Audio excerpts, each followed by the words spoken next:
خازش نے میں پقا بروی ولاڑے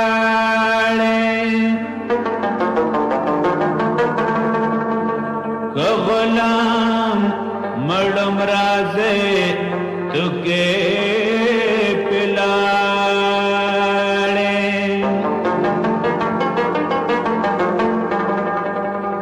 کہ پخپلوین نام لمبی دل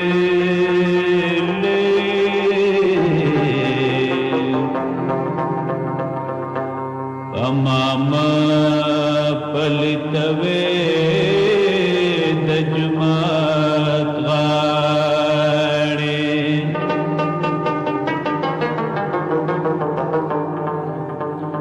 چی قطرے قطرے میں فجد دشمن ناکائے مور مائے پس پکم مخبات جاڑے ہویا بدا بیننگ ملک باغیدان کڑم یا بکڑم دے پختنو کسی جاڑے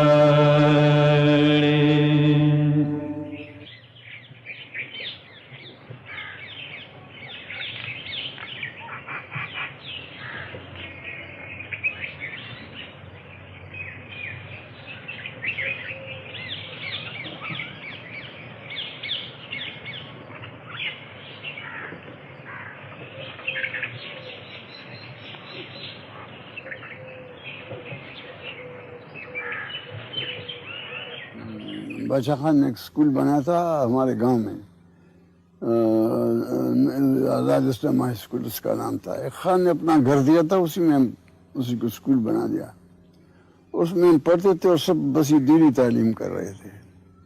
بادشاہ خان کا خیال تھا کہ ان کو وہ انگریزوں کا تو نہیں پڑھا رہے تھے ہمیں کہ ہم کو بہت ہے پیارا یہ بادشاہ ہمارا، تو میرے مطابق ان کا خیال تھا کہ اس کو ملا بنائیں گے، جامع ازہر بھیجیں گے، کیونکہ ہمارے پٹھان لوگ ملاؤں کا بہت مانتے ہیں، تو ایک ایماندار ملا ہونا چاہیے۔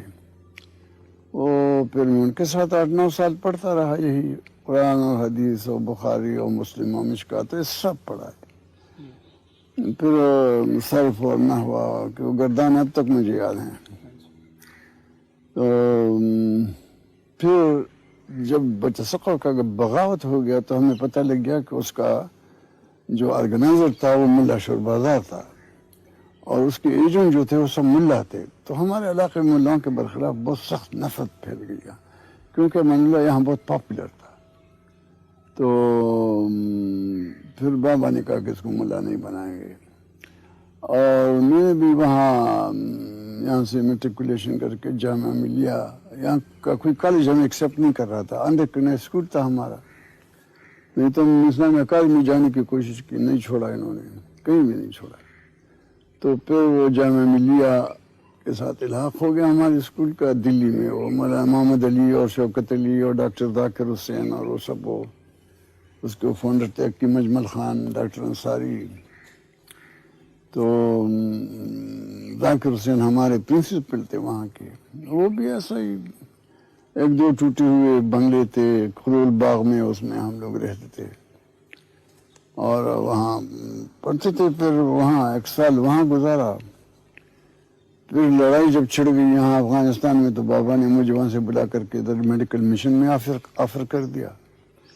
پھر میڈیکل مشن کو تو انہوں نے چھوڑا نہیں، انگریزوں نے ہم کو پاسپورٹ نہیں دیے، اور جب امان اللہ خان کوٹے پہنچ گیا بھاگا وہاں سے، تو تب انہوں نے ہمیں پاسپورٹ دے دی۔ پھر ہم نے کہا ہم تو سقا کے پاس تو نہیں جا رہے ہیں، تو بس پھر ہم لوگ ایسے رہ گئے۔ 32 لڑکے تھے، اسٹوڈنٹ تھے سب، first second year 3rd year کے اسٹوڈنٹ تھے کالجوں کے، ایک میں تھا 6 ڈاکٹر تھے، ڈاکٹر صاحب ان کے، وہ میرے چچا ڈاکٹر صاحب، وہ ان کے لیڈر آف دی وہ تھے وفد کے لیڈر تھے.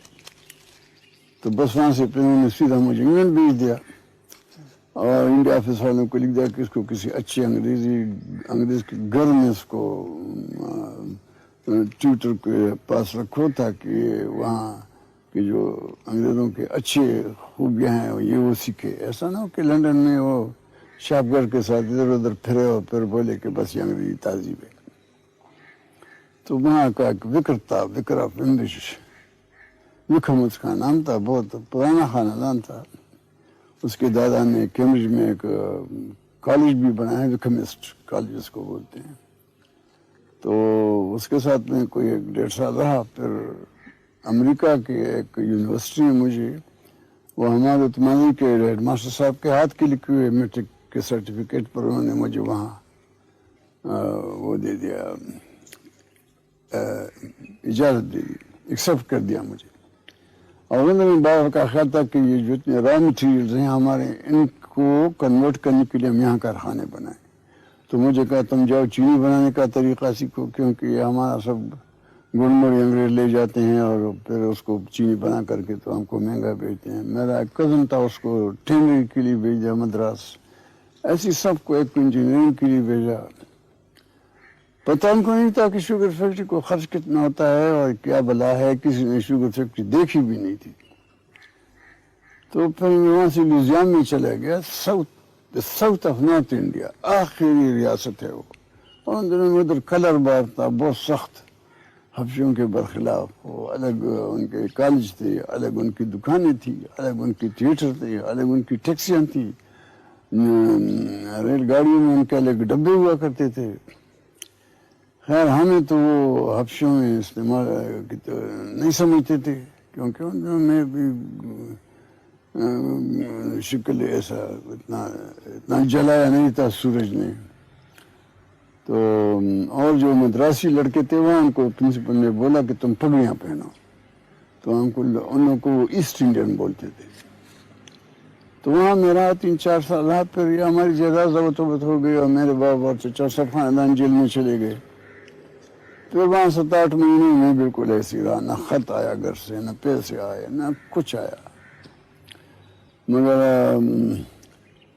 وہاں جو انٹیلیجنس ٹیسٹ انہوں نے ہمارا لیا جب پہلے ہم گئے وہاں, تو ان دنوں میں یہ ہٹلر کا زمانہ تھا, اور وہ بولتے تھے کہ ایشیا کے لوگ جو ہیں یہ سب ہیومن ہیں, اور ہم جو ہیں یورپین ایلینز جو ہیں ہم ہارن فوکس ہیں. تو اس میں نے کئی ہزار امریکن لڑکوں کو پیچھے چھوڑ دیا. غنی خان ہمارے دور کے ایک ایسے شاعر ہیں جن سے ملاقات کا شرف کی حصولی بھی ایک بہت بڑا ادبی واقعہ ہے. اس لیے کہ جب ہم نے لکھنا شروع کیا اس وقت غنی خان ادبی سٹیج سے عارضی طور پر الگ ہو چکے تھے. وہ جیل میں تھے. جیل سے آنے کے بعد ان سے ہماری ملاقاتوں کا سلسلہ شروع ہوا, اور ہر مرتبہ جب ان سے ملاقات ہوئی تو ان کے بارے میں ہمارے ذہن میں یہ بات راسخ ہوتی گئی کہ یہ شخص صرف ایک سیاسی ذہن نہیں رکھتا بلکہ ایک انتہائی گمبھیر فلسافیکل نظریے کا مالک ہے. ہر بات کے پیچھے, ہر ان کے عقیدے کے پیچھے ایک بہت بڑا فلسفہ ہوا کرتا ہے, اور وہ کسی بھی مسئلے میں بھی اپنے فلسفے کو اور اپنی رائے کو بغیر دلائل کے نہیں چھوڑتا تھا. غنی خان سے میری پہلی ملاقات 28 سال پہلے ہوئی. یہ میری طالب علمی کا زمانہ تھا اور یہ ملاقات ایک ادبی تقریب میں ہوئی. پہلی دفعہ دیکھ کر مجھے ایسے لگا جیسے میں کسی یونانی دیوتا کو مل رہا ہوں. غنی خان کو میں پہلے سے پڑھتا رہا, ان کی سیاسی زندگی اور ادبی زندگی سے واقف رہا. لیکن یہ میرے لیے ایک خواب تھا کہ غنی خان مجھے ذاتی طور پر بھی جاننے لگیں گے۔ اس کے بعد ان کے ساتھ آج تک میرے مراسم بہت قریب رہے ہیں، اور یہ میری خوش نصیبی ہے کہ ان کے دل میں میرے لیے بھی بہت محبت اور کائنڈنس ہے۔ وہ چارسدے کے قریب ایک گاؤں محمد داڑی میں رہتے ہیں۔ انہوں نے اپنے مکان کا نام دارالامان رکھا ہے۔ ان کے مکان میں داخل ہوتے ہی ایسے احساس ہوتا ہے جیسے محبتوں کا ایک پورا عالم آپ کے ارد گرد پھیلا ہوا ہے۔ درخت، پودے، ان کا مکان، ان کے مکان میں ہر قدم پر پینٹنگز، ایسی ایسی چیزیں موجود ہیں، دل چاہتا ہے کہ دن رات وہیں رہے اور تمام چیزوں کو دیکھتے رہیں۔ وہ خود نہایت ہی مہربان، نہایت ہی مہمان نواز اور ایک ہمگیر شخصیت کے مالک ہیں۔ ان کے ساتھ بیٹھنے کا عالم یہ ہے کہ صبح سے شام ہو جاتی ہے، شام سے صبح ہو جاتی ہے، لیکن وہ اتنے دلچسپ شخص ہیں کہ احساس تک نہیں ہوتا کہ یہ وقت کیسے گزر جاتا ہے۔ اس کی شخصیت، ذاتی شخصیت کا ایک اہم روپ یہ ہے کہ وہ بچے سے لے کر بوڑھے تک ہر ایک کے ساتھ مساوی طور پر دوست ہیں۔ انہوں نے کبھی کسی کو اپنے سے کمتر نہیں جانا، اور یہی وجہ ہے کہ ان کی خلوص کی وجہ سے ہم ہمیشہ چند دوست ان کے ساتھ کافی دن بسر کر لیا کرتے تھے، اور دن رات اس ادبی ماحول میں ہم نے ان سے بہت کچھ سیکھا۔ ہم تو بورڈنگ میں پڑے ہوئے تھے نا، میں 4-5 سال کا تھا جب میری ماں مر گئی، پھر وہ دادی نے ہماری وہ پرورش کی، وہ 27 میں وہ بھی مر گئی، وہ تعاون میں۔ تو پھر ہم بہت بری حالت میں، بالکل ایسے فقیروں کے بچوں کی طرح بورڈنگ ہاؤس میں پڑے رہتے تھے۔ ولی اور میں 3 روپے میں ہوا تو اس کا خرچ تھا، تو 3 روپے میں کیا کھلاتے تھے ہم کو، کیا کھلاتے ہوں گے۔ ایسی کپڑوں کی برے حالت۔ بادشاہ خان تو اپنے اس میں لگا ہوا تھا، بس اس کے دورے تھے، اور بس اس کو پتہ بھی نہیں، کہیں 15-20 دن کے بعد آئے تو بس پوچھو کیسا ہے، اور بس پھر چلے۔ تو بہت نیگلیکٹ ہوئے ہم۔ وہ تو پھر ڈاکٹر صاحب شکر ہے آ گئے انگلینڈ سے، اور لڑائی بھی ختم ہو گئی، گریٹ وار۔ تو وہ ولی کو اور ہمارے خاندان کے بچوں کو تو اس نے اٹھا کر کے دہرادون میں کرنل براؤن اسکول میں داخل کر دیا، اور میں چونکہ اس وقت 9ویں میں تھا کہ 10ویں میں تھا، تو کہا کہ تمہارا تو قصہ ہی ختم ہو چکا ہے۔ تو پھر وہاں سے تو مجھے یہاں کے رواج معلوم نہیں تھے، اور اتنا کوئی برا کام کیا تھا، ہیٹ ایک روز پہن کے گیا، ہیٹ میں پہنتا تھا، تو آ گئے میرے پاس سے، خدا خیر منگا کہ ہیٹ کیوں پہنتا ہے؟ میں نے کہا یار اپنا سر ہے، میں جو کچھ پہنوں گا اس پر پہنوں گا، تو اس میں آپ کو تکلیف کیا ہے؟ تو خفا ہو گئے۔ پھر گھوڑے مجھے بہت اچھے لگتے تھے، تو میں نے کرنیل سے نوشہر میں گھوڑا خریدا تھا۔ اس پر سوال ہو کہ میں یہاں آتا تھا ان گاؤں میں، ہمارا اپنا گاؤں تو یہاں سے 6-7 میل دور ہے نا، عثمان زئی۔ تو یہاں میرے دادا کے 10-12 گاؤں ہیں، تو میں ان میں آیا جایا کرتا تھا کسانوں کو دیکھنے کے لیے، اور ادھر ادھر۔ تو اس پر بھی آبجیکشن وہ کرتے تھے کہ تو گھوڑے پر کٹ کٹ کٹ ادھر بھاگتا ہے، دل خان پشاندہ سے کٹ کے نوازان تو دبا یاد ہے کہ دل خان بھی ڈیمڈ۔ سو انہوں نے بابا کو خط وط لکھ دیے کہ یہاں کا ملک کا رواج نہیں جانتا ہے۔ تو اس نے مجھے بلایا، ہری پور جیل میں تھے وہ ڈاکٹر صاحب، وہ تو وہاں سے اس نے میرا ریٹرن ٹکٹ تھا گاڑی کا، وہ بھی لے لیا، اور مجھے کہا کہ تم جاؤ جواہر لال کے پاس۔ اس کو خط لکھ دیا کہ یہ انگریز بن گیا ہے، اس کو تم پھر ہندوستانی بناؤ، اور یہ کمپلیکیٹ ہو گیا، اس کو سمپل کرو، یہ کرو وہ کرو۔ لکھا وہ جواہر لال نے وہ خط پڑھا تو ہنسنے لگا، مجھے اوپر ریزلٹ کرتے، you look simple enough damn it, you look simple انف۔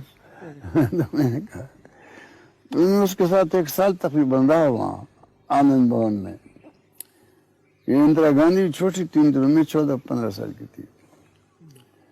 تو پھر جب یہ بہار ارتھ ہوا نا 1935 میں، بہت بڑا ارتھ ہوا تھا، اور اس میں کوئی 75,000 لوگ تو انگریز بتلا رہے تھے مارے گئے، اور مارے بہت تھے. تو ادھر کچھ ارینجمنٹ نہیں تھا، ریلیف کا نہیں تھا، اسپتال نہیں تھے، ڈاکٹر نہیں تھا، کچھ نہیں تھا. جو جواہرلال گیا وہاں تو وہ تو بہت غصہ بھی اس کو بہت آتا تھا، وہ ٹیمپر تھا اس کا بہت سخت. تو اس نے انگریزوں کے برخلاف بہت سخت تقریریں کی، اور بس جب واپس آیا تو کہا کہ بس اب تو جیل کے جانے کے دن ہمارے آ گئے ہیں. پھر مجھے کہا کہ تمہیں اور اندرا کو تو میں شانتی نکیتن بھیج رہا ہوں، وہ ٹیگور کی جو انٹرنیشنل یونیورسٹی ہے. کلچر ہاں، سب دنیا کے لڑکے آتے ہیں وہاں، اور اس میں باہر سے بھی وہ پروفیسروں کو منگاتے ہیں، بڑے بڑے جو نامور پروفیسر ہوتے ہیں وہ آتے ہیں، ایکسٹینشن لیکچر دیتے ہیں وہاں. تو ہم دونوں کو وہاں بھیج دیا. یہ جیل میں چلے گئے تو ہم لوگ. غنی خان صاحب کا شاعری جو ہے، اس میں مجھے سب سے اہم چیز جو نظر آتی ہے وہ اس کی یہ بات ہے کہ انہوں نے جو بات کہی ہے تو وہ ان پہ گزری ہے. کسی کی سنی سنائی بات یا کوئی کلاسیکل موضوع کو لیے ہوئے یا ایسی بات کوئی نہیں ہے. جو وہ کہتا ہے وہ ان پہ گزری ہے، اور ہر بات جو کرتا ہے تو سچ کہتا ہے. ابھی سچ کہنے سے میرا مراد یہ ہے کہ ہم سب جو ہیں تو ہمارا ایک اپنا خود ہے جو ہم کو بھی معلوم نہیں ہے وہ، اور اس کو یہی کوشش سب لوگ کرتے ہیں کہ کہیں کوئی اس کو جھانک نہ لے، اس کو دیکھ نہ لے. وہ ہمارا اندرونی خود جو ہے، ہم اپنے سارے زندگی میں بھی یہی کوشش ہوتی ہے کہ وہ اپنا خود جو ہے اس کو لوگوں سے کیا کہ اپنے آپ سے بھی چھپایا رکھا جائے. یہ کلیکٹیو سب کانشس جسے کہتے ہیں، رواج اور چیزیں، یہ سب اس انفرادیت پہ، وہ جو ہمارا اندرونی خود ہے اس کے اوپر پردوں کے طرح یہ سب چیزیں آئی ہوئی ہیں. اور ایک تو ہم سوسائٹی کے اندر ایک پہلو ہمارا ہوتا ہے، اور ایک ہماری اپنی وہ اندر کا خود ہوتا ہے.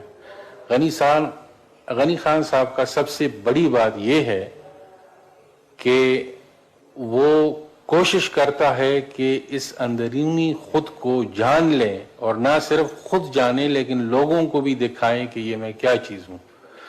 تو ان کا شاعری جب آدمی پڑھتا ہے شروع سے لے کر آخر تک یہی ہوتا ہے کہ وہ ایک ایک کر کے یہ پردے اپنے آپ سے اٹھاتا چلا جا رہا ہے.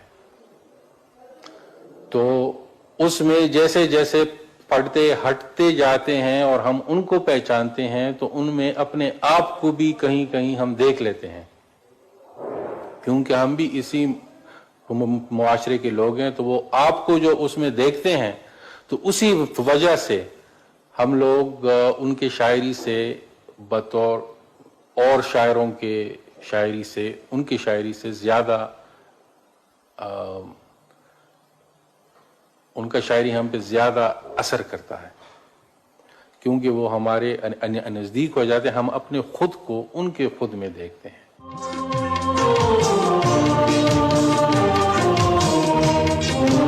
پیاس کو میں کا سرا شوپستر کو اشارے کری،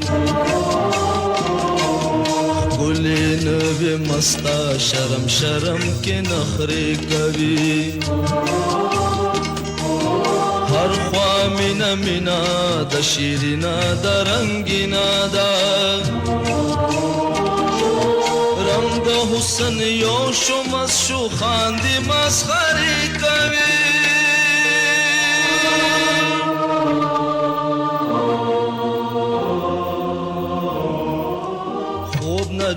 خمار شد فراق نه لیلا جوړ شوا خوب نه جوړ خمار شد فراق نه لیلا جوړ شوا خاندا غنی خان بیا دوران دنیا جوړ شوا خاندا غنی خان بیا دوران دنیا جوړ شوا وګور جانان د تیرې نرنا جوړ شوا وګور جانان د تیرې نرنا جوړ شوا نوې پر لراغ د ګلونو دنیا جوړ شوا نوې پر لراغ د ګلونو دنیا جوړ شوا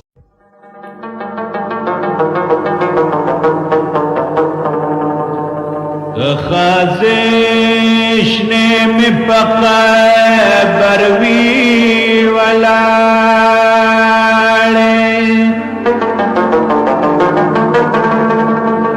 کہ غلام مڑم رازے تکے پلاڑے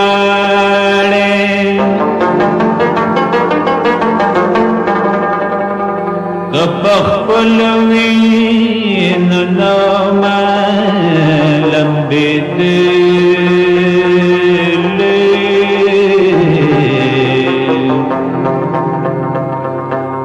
امام پلتوے دجمات غاڑے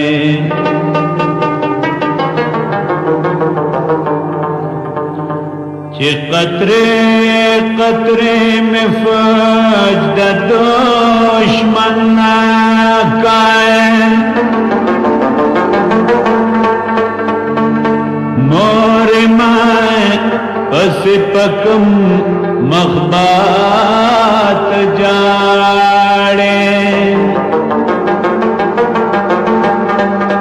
ہویا بدا بیننگ ملک باغیدان کڑم یا بکڑم دے پختنو کسی جاڑے. شانتی نکیتن میں جو کچھ میں نے سیکھا وہ نہ پینٹنگ تھا اور نہ کچھ نہ آرٹ تھا اور نہ اسکلپچر تھا. وہاں کی جو چیز وہاں جو کچھ ہوا اٹ واز بالکل انہوں نے میرا دماغ الٹ دیا.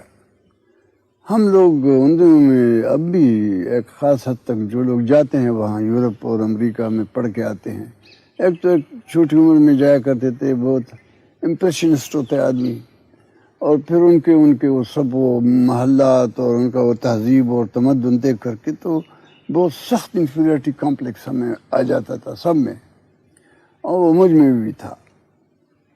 مگر وہاں جا کر کے وہاں میں محسوس کرنے لگا کہ میں تو ایک بہت بڑے مہذب قوم کا ایک حصہ ہوں. ایشیا کا کلچر انہوں نے مجھے دکھایا کہ یہ تو ایک بہت کلچر کا معنی مجھے سمجھا دیا کہ ہم تو ایک بہت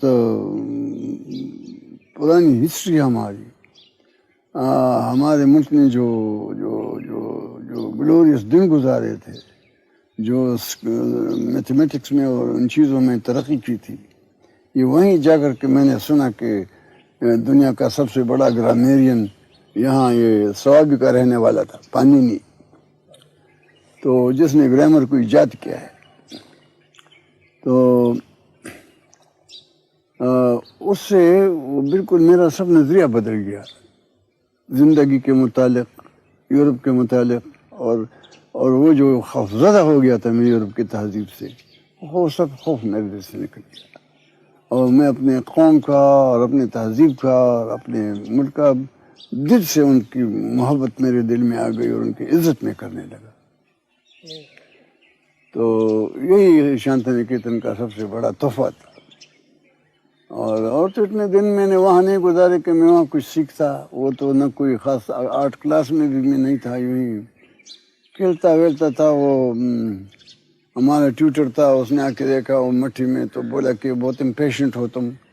انگریزی تو نہیں جانتا، میرے وہ پروفیسر کو بولا کہ بہت امپیشنٹ ہے، جلدی جلدی کرتا ہے، اس کو بولو کہ لکڑی کاٹو، لکڑی میں بناؤ. پھر وہ لکڑی میں کاٹ کاٹ کر کے چیزیں بنانے لگا. اس کے ایک آدھ میرے خیال میں گھر میں ہوں گی نہیں تو وہ سب انہوں نے ضبط کر لی اور وہاں اپنے عجائب گھر میں رکھ دیے ہیں. تو پھر وہاں سے جب میں چھٹی پر آیا وردہ تو بس پھر بابا نے بولا کہ نہیں واپس مت جاؤ.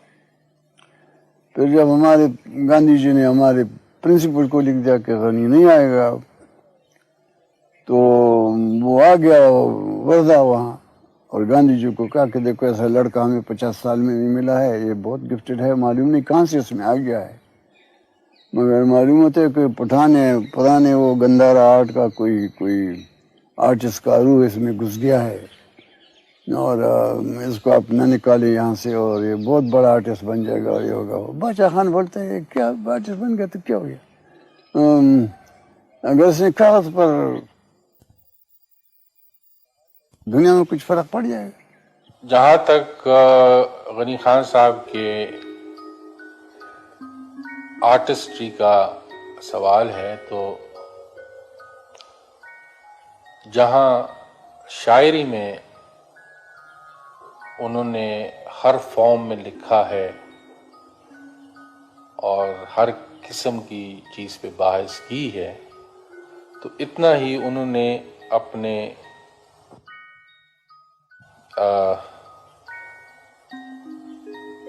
جو ان کا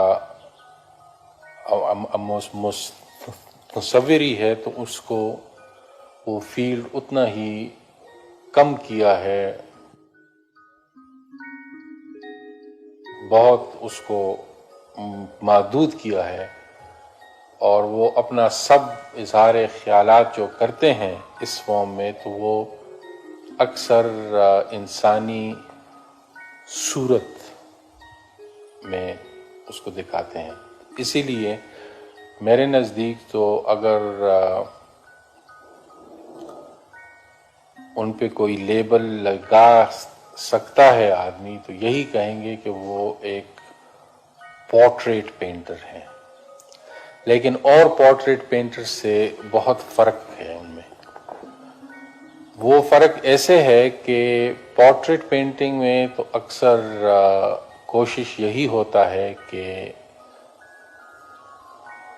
آدمی کے یا جو ان کا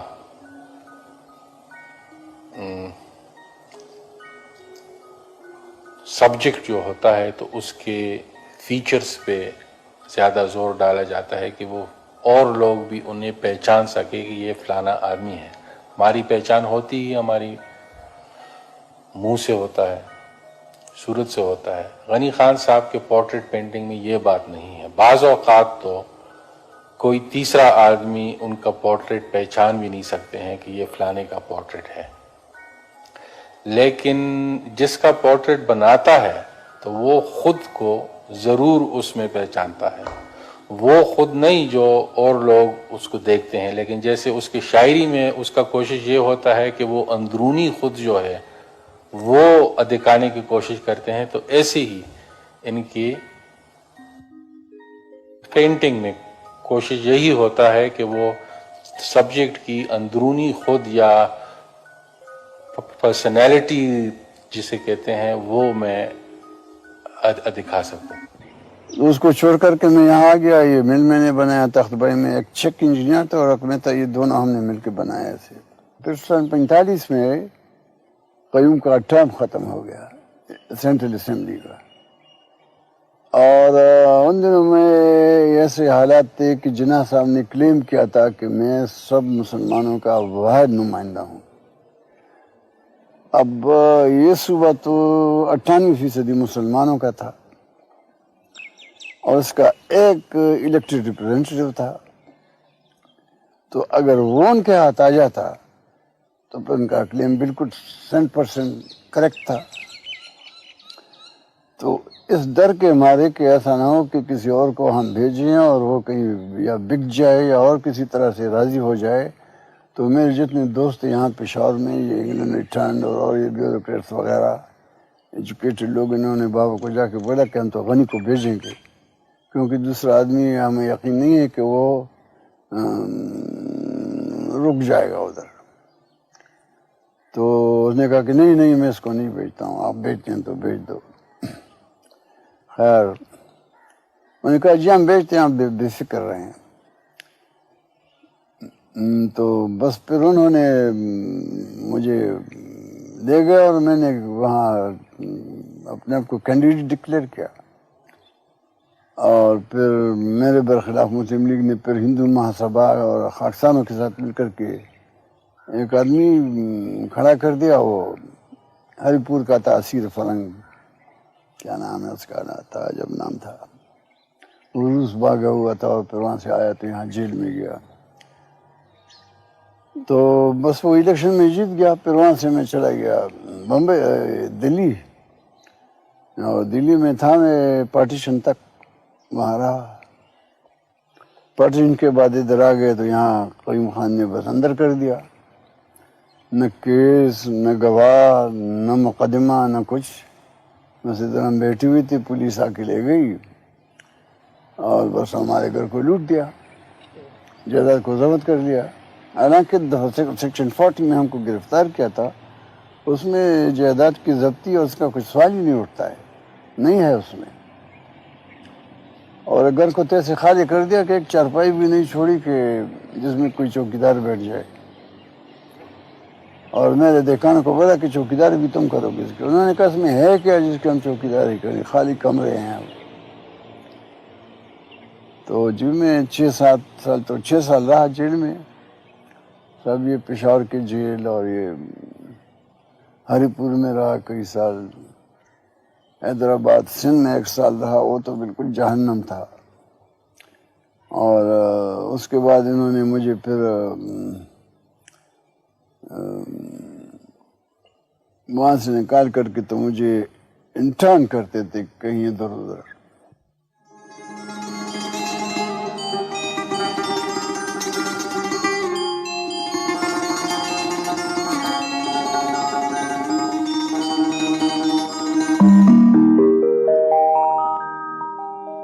اے شہیدا اے اشکا اے بچیا د منصور، په خندا جانا للاړې ډوب دریاب کې شوې د نور، نادانان در پس جاړي معشومان درتا مجنون وي، لیونی درتا پسخیږي، اے ارید کو ہے تو ننگیالیا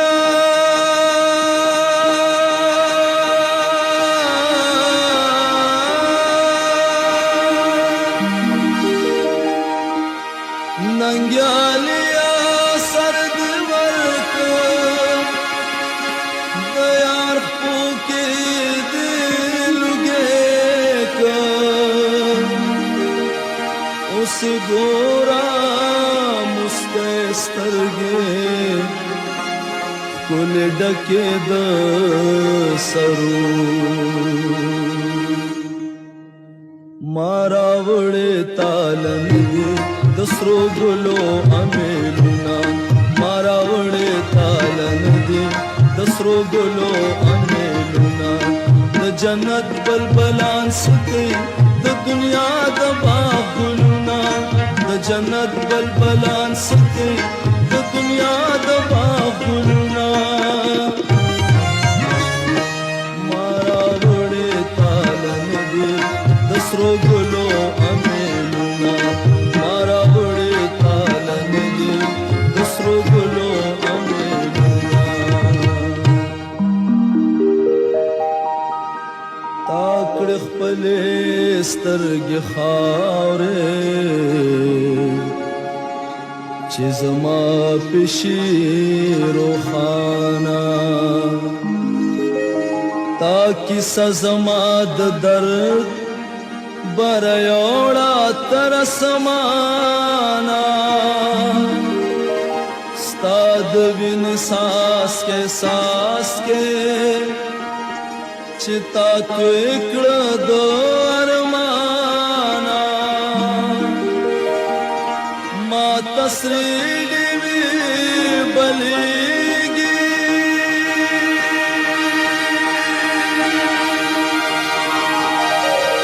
ما تسریلی بھی بلیگی پکسا کے دو جانا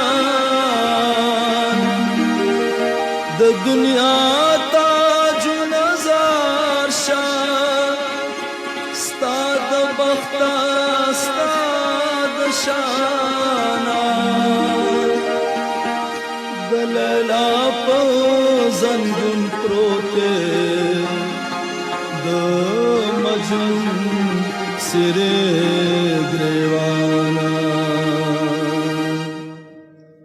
مارا وڑے تالم دی دسرو گلو امیلنا مارا وڑے تالم دی دسرو گلو امیلنا د جنت بلبلان سکے د دنیا د باغنا د جنت بلبلان سکے د دنیا د باغنا. پشتو شاعری کی جدیدیت کے بارے میں کوئی بھی دعویٰ کیا جائے اسے غنی خان کے ذکر کے بغیر مکمل نہیں سمجھا جا سکے گا، بلکہ ایک نقطہ نظر سے تو غنی خان ہی جدید پشتو شاعری کے بانی ہیں. ان کے ہم اثر جو جدیدیت کے سلسلے میں تنقیدی بحث کا موضوع بنتے رہے ہیں، اگر جدید یا ماڈرن ہیں تو یا تو ٹریٹمنٹ کے لحاظ سے ماڈرن ہیں یا پھر موضوع کے لحاظ سے ماڈرن ہیں یا وہ خیالات کے لحاظ سے ماڈرن ہیں. لیکن غنی خان ہر لحاظ سے ماڈرن ہیں. ان کی جدیدیت کا اندازہ آپ اس سے لگا سکتے ہیں کہ شاید جدید پشتو ادب میں وہ واحد شاعر ہیں جنہوں نے کوئی غزل نہیں کہی، اور شاید اس لیے نہیں کہی کہ وہ اسے ماڈرن ادب کا حصہ سمجھنے سے اتفاق نہیں کرتے، ورنہ انہوں نے بہت سے موضوعات پر نظمیں کہی ہیں، اور نظموں میں جب وہ جدت اور کو لاتے ہیں تو اس کے ساتھ وہ یہ کوشش کرتے ہیں کہ اس کا صرف موضوع ہی ماڈرن نہ ہو بلکہ اس کا وزن میں بھی، مصروں کی تعداد میں بھی، کھینوس میں بھی، یہاں تک کہ ان چیزوں میں بھی وہ ماڈرن بنتے ہیں جن کو چھیڑنا ہمارے ماڈرن سے ماڈرن شاعر بھی جو ہے وہ اپنے لیے رسک سمجھتا ہے. اس کی ابتدائی جوانی میں یا عہد شباب میں اس نے جس ماحول میں آنکھ کھول دی وہ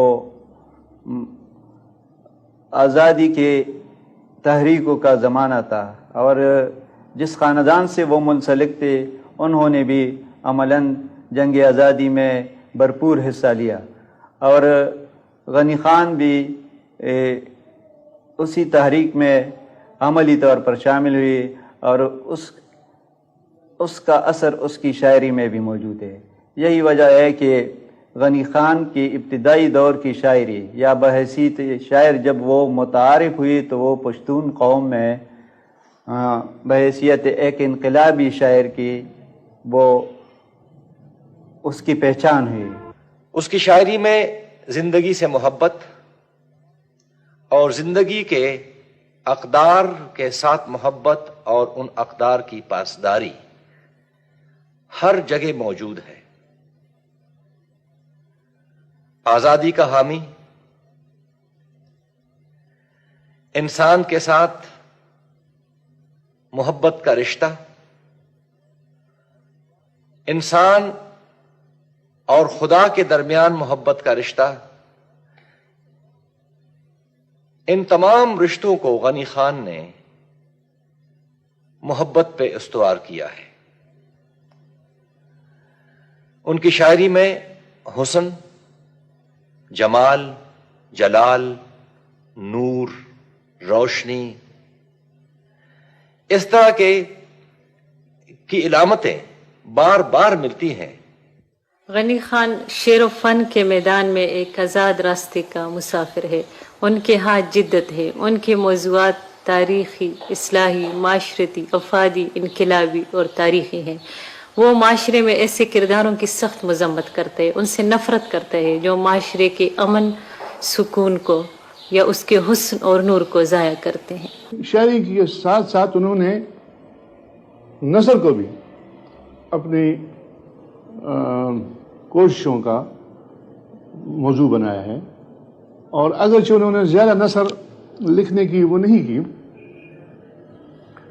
یعنی وہ 47 سے پہلے تو ریگولرلی لکھتے رہے پختون میں، لیکن اسے ہم وہ نثر تو یقیناً ہے، لیکن اس کا شمار ہم فقاہی ادب میں کرتے ہیں، وہ کالم نگاری ہے، اور اس کالم نگاری میں بھی انہوں نے اپنا سکہ منوایا ہے۔ ابھی تک ان کے جو کالم ہیں، جو ان کے رسالے پختون میں چھپتے رہے، وہ اسی سے جدید پشتو کالم نگاری نے جنم لیا ہے، اور اس طرح وہ جدید پشتو کالم نگاری کے بھی مجدین میں سے شمار کیے جاتے ہیں۔ اصلی ہیومر وہی ہوتا ہے جو کسی کو دکھ نہ پہنچائے۔ میں آپ پہ کوئی طنز کروں اور آپ سب سے پہلے ہنس جائے تو وہی اصلی ہیومر ہوتا ہے، اور یہ چیز ان میں ہے کہ وہ طنز بھی کرتے ہیں، مذاق بھی کرتے ہیں، لیکن کسی کو دکھ نہیں پہنچاتے۔ انگریزی میں بھی وہ ایک کتاب کے مصنف ہیں پٹھان کے نام سے، اور جتنی کمان انہیں انگریزی پہ ہے، جتنی خوبصورت اور میٹھی زبان وہ لکھتے ہیں، اس کا اندازہ میں آپ کو صرف ان کے ایک کوٹیشن سے آپ لگا سکتے ہیں۔ انہوں نے اس کتاب کو، جس کا نام پٹھان ہے، اپنے والد بزرگوار کے نام سے اس کا انتساب کیا ہے، اور انتساب وہ ان الفاظ میں کرتے ہیں۔ آپ دیکھیں کہ وہ مجھے تو یقینی طور پر پہلی مرتبہ ان کی انگریزی کو پڑھنے کا جب اتفاق ہوا تو سب سے پہلے، ویسے بھی میں ان کی شخصیت کے جادو کے تاثیر تھا، لیکن اس فقرے نے مجھے بالکل وہ کر دیا، مشہور کر دیا۔ یہ to the first Pathan that I knew, and the best that I have known, dash, my father. تو یہ آپ اندازہ لگائیں کہ وہ اس میں ادب کا وہ بھی ہے، اس میں والد کے احترام کا وہ بھی ہے، اس میں پختونیت بھی ہے، اس میں جو پختون لکھنے والا اپنے والد کے بارے میں جو کچھ سوچ سکتا ہے، پھر اس کے والد کی شخصیت بھی اس میں آ جاتی ہے۔ د وصال مزک مانوے سکلے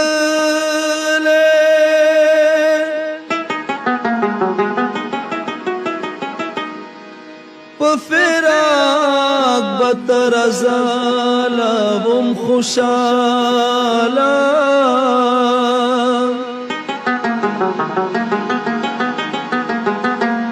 اولڑن دم تابنا کڑم بیادڑن کڑم زکن را کبھی جن مزا اسمالا چے آخر پجڑا خوار غنی رخصت شے ورلا اوشلوي کفن د یار د شاله